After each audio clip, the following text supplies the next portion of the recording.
আচ্ছা, নতুন একটি ভিডিওতে তোমাদের সবাইকে স্বাগত। তো আমি কোনো এক্সট্রা কথা না বলে ডিরেক্টলি ভিডিওতে ঢুকে যাচ্ছি এবং আমাদের লিখিত পরীক্ষার হওয়ার সম্ভাবনা কতটা রয়েছে এবং সম্ভাবনা থাকলে সেটা প্রিপারেশনটা কীভাবে করতে হবে এবং সত্যি কি লিখিত পরীক্ষার একটা প্রেক্ষিত কি রয়েছে সেই সমস্তটা নিয়ে আমি আলোচনা করব। আমি টোটাল আলোচনাটাকে 5টা ফেজেসে ভাগ করেছি, যেখানে আমি তোমাদের অন্যান্য যে বিজেপি শাসিত রাজ্য আছে সেখানকার পরীক্ষার প্যাটার্নকে দেখাবো এবং অন্যান্য যেগুলো বিজেপি শাসিত নয় সেখানকার যে কলেজের পরীক্ষার যে প্যাটার্ন আছে বা কলেজের নিয়োগের যে প্যাটার্ন আছে সেটাকেও আমি তোমাদের দেখাবো, কোন কোন রাজ্যের মধ্যে লিখিত পরীক্ষা আছে এবং সেই অনুসারে আমাদের রাজ্যে কতটা এটা সাকসেসফুলি অ্যাপ্লাই করা সম্ভব সেইটা নিয়ে আলোচনা করব।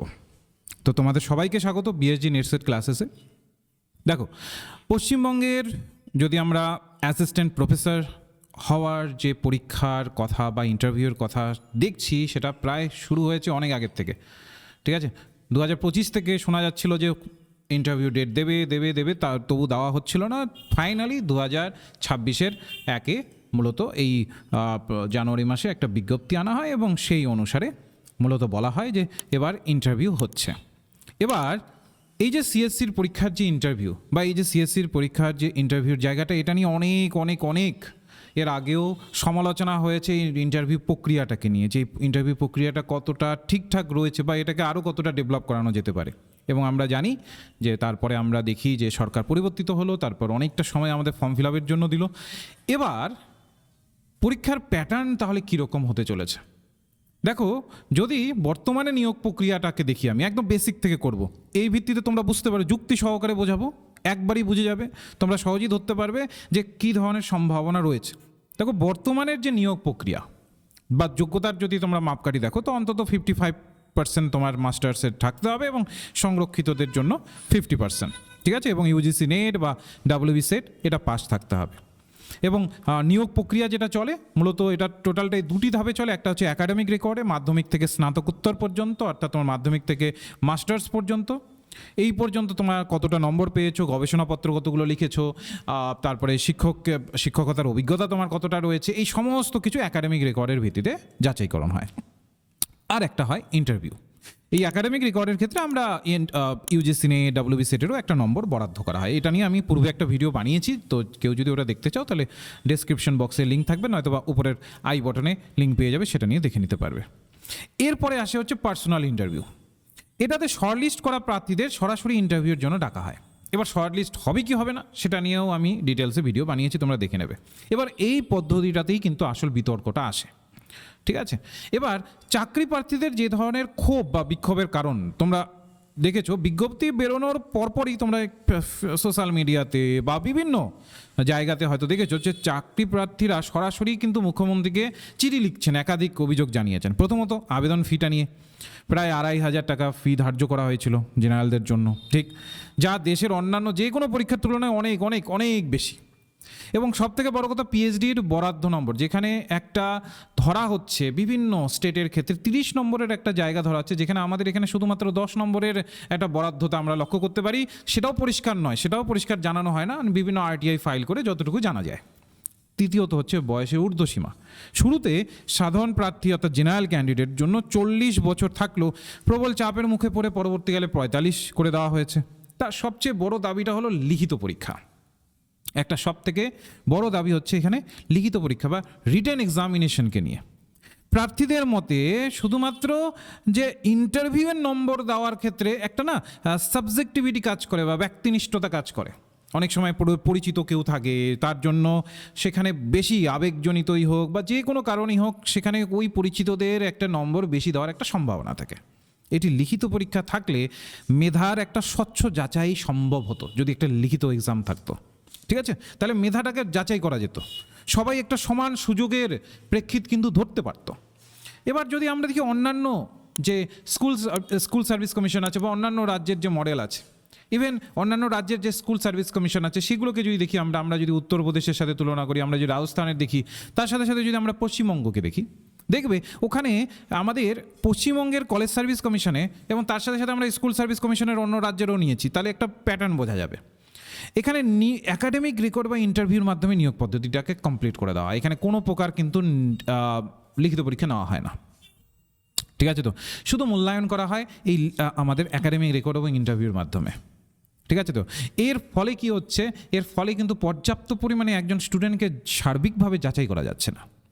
উত্তরপ্রদেশে যদি তোমরা দেখো, উত্তরপ্রদেশে কিন্তু লিখিত পরীক্ষা এবং ইন্টারভিউ সহকারে হয়। ঠিক আছে, তো আবশ্যিক অবজেক্টিভ কোশ্চেন থাকে, 200 নম্বরের লিখিত হয় এবং 30 নম্বরের এখানে ইন্টারভিউ হয়। এটা দীর্ঘদিন ধরে এটা কিন্তু চালু রয়েছে, বা দীর্ঘদিন ধরে এটা চলছে। রাজস্থানে যদি দেখো, লিখিত পরীক্ষা এবং ইন্টারভিউ হচ্ছে। ঠিক আছে, তো অবজেক্টিভ ধরনের হয়ে থাকে, মাল্টিপল চয়েসের ভিত্তিতে হয়, 200 নম্বরের লিখিত হয় এবং 30 নম্বরের সেখানে ইন্টারভিউ হচ্ছে। এটাও দীর্ঘদিন ধরে চালু আছে। ইভেন সেই রাজ্যগুলোতে তোমরা যদি দেখো, স্কুল সার্ভিস কমিশনে সেখানেও দেখবো আমরা, যেটা যদিও বা আমাদের স্টেটের মধ্যেও স্কুল সার্ভিস কমিশনে সেখানে লিখিত এবং ইন্টারভিউর জায়গা রয়েছে। তো যাই হোক, এবং আমাদের যে রাজ্য আছে সেখানেও কিন্তু লিখিত পরীক্ষার প্রেক্ষিতে স্কুল সার্ভিসে দেখি। তো স্কুল সার্ভিসটাকে যদি আমরা বাদও দিই, তাহলে উত্তরপ্রদেশ, রাজস্থান, যেখানে বিজেপি শাসিত অঞ্চলগুলো, যেখানে এই পরীক্ষাগুলোর পেছনে যথেষ্ট পরিমাণে কার্যকর হিসেবে দেখা হয়, তো সেইখানে কিন্তু এইভাবে প্যাটার্নটাকে ফলো করা হয়। এবার প্রশ্ন হচ্ছে, তাহলে কি কলেজ সার্ভিস কমিশনে এই লিখিত পরীক্ষা নয় কেন? কেন কলেজ সার্ভিস কমিশনে লিখিত পরীক্ষা নেওয়া হচ্ছে না? এই প্রশ্নের উত্তর কিন্তু স্বাভাবিক শিক্ষার্থীদের মধ্যে একটা নতুন ধরনের কিন্তু বলতে পারি যে সন্দেহের অবকাশ তৈরি করে। ঠিক আছে, এবার এখানে একটা প্যাটার্ন আসে, অনেক ক্ষেত্রেই দেখবে ইউটিউবে বা বিভিন্ন সোশ্যাল মিডিয়ায় WBCSC নিয়ে একটা আইনত লিখিত পরীক্ষা নেওয়া যেতে পারে কিনা এটা নিয়ে দেখবে অনেক আলোচনা আছে। তো সেটাকেও আমি এনেছি যেন কিনা আইনগত জটিলতাটাও তোমাদের ক্ষেত্র থেকে বা তোমরা সেই জায়গাটাকে বুঝতে পারো যে আইনত কোনো জটিলতা নেই।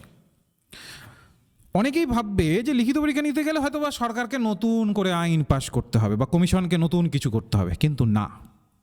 West Bengal college service commission act 2012-তে তোমরা যদি সেটাকে ভালোভাবে পড়ো এবং তার অধীনে তৈরি যে রেগুলেশন, যেটা 2019, এখানে 6 নম্বর ধারায় স্পষ্টভাবে, যদি তোমার রেগুলেশন 6টাকে পড়ো, ওখানে রেগুলেশন 6-এ 6 নম্বর ধারায় স্পষ্টভাবে বলা আছে যে কমিশন চাইলে যোগ্য প্রার্থীদের নিয়ে একটা প্রিলিমিনারি সিলেকশন বা লিখিত পরীক্ষা পরিচালনা করতে পারে। অর্থাৎ আইনের ক্ষমতা কমিশনের হাতে আগের থেকেই রয়েছে। এবার আমাদের পূর্বের যে গভর্নমেন্ট ছিল তারা কিন্তু এই ক্ষমতাটাকে ব্যবহার করেনি। বর্তমান পদ্ধতিতে তারা সেই ক্ষমতাকে প্রয়োগ না করে শুধুমাত্র একাডেমিক স্কোরের ভিত্তিতে একটা ইন্টারভিউ নিচ্ছে, যা সম্পূর্ণভাবে কিন্তু আমরা ইল্লিগালও বলতে পারি না। এটা একটা প্রশাসনিক সিদ্ধান্ত মাত্র, যে প্রশাসন কিভাবে সেটাকে করতে চাইছে। কিন্তু অনেকের মনে একটা ধারণা থাকে না যে আইনতভাবে হয়তো বা এটা সম্ভব নয়, তার জন্যই হয়তো বা এটা হচ্ছে না, নতুন করে হয়তো বা রেগুলেশন তৈরি করতে হতে পারে। না, এই রেগুলেশন কিন্তু অলরেডি আছে, West Bengal college service commission act 2012। তোমরা জাস্ট ইন্টারনেটে একটা সার্চ করবে, West Bengal college service commission act 2012 এবং তার যে রেগুলেশন 2019-এর 6 নম্বর ধারায় তোমরা জাস্ট একটু জাস্ট এটাকে সার্চ করবে, তাহলেই তোমরা পেয়ে যাবে। এটার জন্য অত পরিশ্রমও করতে হবে না যে তোমাকে বিভিন্ন জায়গায় খুঁজতে হবে, জাস্ট ইন্টারনেটে একটা সার্চ করবে। ওকে, এবার প্রশ্ন হচ্ছে যে এই যে WBCET আর এই যে SSCT ফ্যাক্টর, যারা ওয়েস্ট বেঙ্গলের স্টেট এলিজিবিলিটি টেস্ট দিচ্ছে আর যাদের স্যাক্ট অবস্থায় যারা এই মুহূর্তে রয়েছে, অনেক সময় এই দুজনের বা বলতে পারি দুই পক্ষের আমরা কিন্তু বিতর্ক প্রতিনিয়ত সোশ্যাল মিডিয়াতে দেখছি। এবার এটাকে একটু বুঝে নিই, একটু ভালোভাবে একাডেমিকভাবে বুঝে নিই।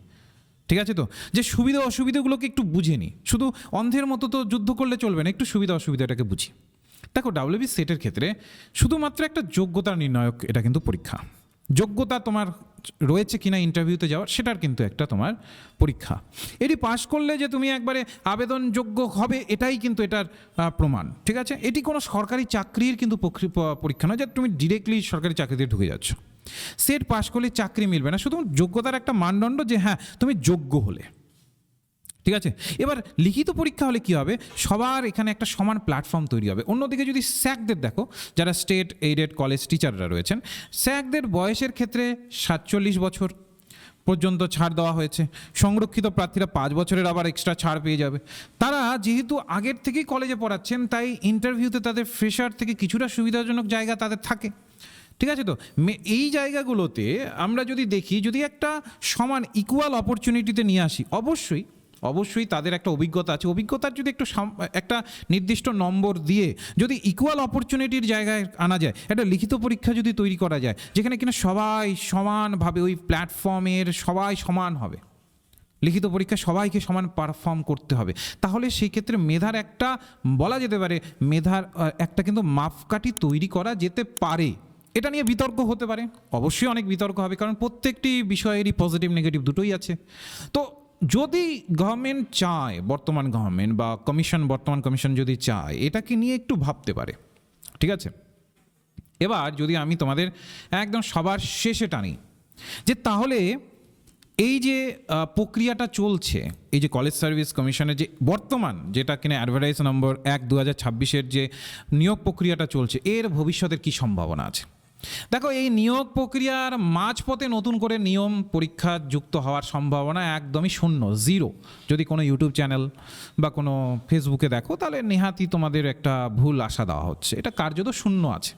নিয়ম পরিবর্তন করলে মাঝপথে এসে যদি নিয়ম পরিবর্তন করে তাহলে সেক্ষেত্রে একটা আইনি জটিলতায় কিন্তু আমরা দেখতে পারবো, ঠিক আছে। তবে হ্যাঁ, এটা কেটে যাওয়ার পরে তবে দীর্ঘমেয়াদী যদি সরকার এদিকে বদ্ধপরিকর থাকেন, একটু পরিস্থিতিটাকে অনুধাবন করেন, তাহলে এই জায়গাতে রাজ্যের যে মডেল আছে সেটা পরিবর্তিত হতে পারে। প্রশাসনিক স্বচ্ছতার সাথে লিখিত পরীক্ষা চালুর সম্ভাবনা কিন্তু জোরালো রয়েছে, যার সম্ভাবনা কিন্তু একটা দেখা যাচ্ছে, যেটা এই হয়তোবা ইন্টারভিউতে হবে না, পরেরটা থেকে শুরু হতে পারে, ঠিক আছে। এবং কলেজ সার্ভিস কমিশনের লিখিত পরীক্ষা চালু হওয়ার সময়ের অনেক সময় থেকে এটা দাবি চলছিল, এটা আশা করি ভবিষ্যতে সরকার এটা দেখবেন। এবার এটা আমার ব্যক্তিগত মতামত, এই যে যেটুকু আমি বললাম এটা নেহাতি আমার ব্যক্তিগত মতামত। এবার তোমাদের কি মনে হয়, বা যারা আমার থেকে বয়স জ্যেষ্ঠ রয়েছেন, আপনারা যারা দেখছেন আমার ভিডিওটি, আপনাদের কি মনে হয় কলেজ সার্ভিস কমিশনে কি লিখিত পরীক্ষা হওয়া উচিত? একদম আপনারা সঠিকভাবে পর্যালোচনা করে যা যা আপনাদের ফ্যাক্টরগুলোকে আমি জানালাম সেই অনুসারে কমেন্ট করে আপনাদের মতামত জানাবেন। যারা আমার ছোটরা রয়েছে, ভাই বোনেরা রয়েছে, তারাও কমেন্ট করে তোমাদের মতামতটা জানাবে, যেন কিনা এর কমেন্টের মাধ্যমে অন্যান্যদের, বা যদি আমরা ভাগ্যবশত যদি এটি কোনো গভর্নমেন্ট অফিসিয়ালের কাছে যদি এই ভিডিওটি পৌঁছয়, তারাও যেন কমেন্ট সেকশনের মাধ্যমে বুঝতে পারে যে স্টুডেন্টদের চাহিদাটা কী, সেই জায়গাটাকে যেন এখানে আমরা একটু স্পষ্ট করতে পারি। তো এক প্রকার চেষ্টা করো এই ভিডিওটিকে ভালো লাগলে লাইক করার চেষ্টা করো, বন্ধুদের সাথে শেয়ার করো, নতুন ভিডিও পেতে অবশ্যই সাবস্ক্রাইব করো। আমি যুক্তিসম্মতভাবে সমস্ত বিষয়কে অ্যানালাইসিস করে দেখানোর চেষ্টা করব। আর যদি পারো এটাকে যতটা পরিমাণ যাদের মূলত এই পরীক্ষার প্রিপারেশন নিচ্ছে তাদের সাথে শেয়ার করে নিও, যেন কিনা তারা অপরজনকে শেয়ার করতে পারে। এবং কার্যত যে একটা পরিস্থিতি তৈরি হয়েছে না, যে সব জায়গায় দেখবে একটা পরিস্থিতি দেখা যাচ্ছে যে আইনের একটা পয়েন্ট অফ ভিউ দেখা যাচ্ছে, সেটা কিন্তু নেই। যদি চায় তাহলে করতে পারে, কিন্তু হ্যাঁ, ওই যে বললাম কিছু নেগেটিভ কিছু পজিটিভ দুদিকেই এখানে আছে। সেটাকে সরকারের হাতে সেই দায়িত্বটা থাকে, সেটাকে কমিশন সরকার মিলে সেই জায়গাটাকে দেখতে পারেন এবং তারপর একটা নির্দিষ্ট ডিসিশন কিন্তু নিতে পারেন। তো তোমাদের সবার কাছে রিকোয়েস্ট থাকবে, তোমাদের মূল্যবান মতামত, যারা আমার বয়োজ্যেষ্ঠরা রয়েছেন, মূল্যবান বক্তব্য আপনাদের লিখে জানাবেন, যেন কিনা এটা আরও দূরে পৌঁছতে পারে এবং যথার্থ একটা ডিসিশন আমরা হয়তোবা পরবর্তীকালে পেতে পারি আমাদের কমিশনের পক্ষ থেকে। তো আজকে এই পর্যন্তই রইল। নেক্সট আমি ভিডিওর মাধ্যমে আরও নতুন কিছু তথ্য সেগুলোকে নিয়ে আসার চেষ্টা করব। তার মধ্যে সিলেবাসকে কোন ধরনের সিলেবাস, বিভিন্ন জায়গায় আমরা বিভিন্ন ধরনের সিলেবাসের ধারণা দেখছি, কিন্তু এক্স্যাক্টলি কোন ধরনের সিলেবাসের ওপরে আমাদের বিশ্বাস করতে হবে এবং ইন্টারভিউয়ের প্রিপারেশন নিতে হবে। আলটিমেটলি ইন্টারভিউই সব কথা বলে। তো ইন্টারভিউয়ের প্রিপারেশন আমরা কীভাবে নিতে পারি তার সিলেবাস সম্পর্কে তো দ্রুত আমি একটা ভিডিও নিয়ে আসব। সবাই ভালো থাকবেন। আজকে এই পর্যন্তই রাখছি।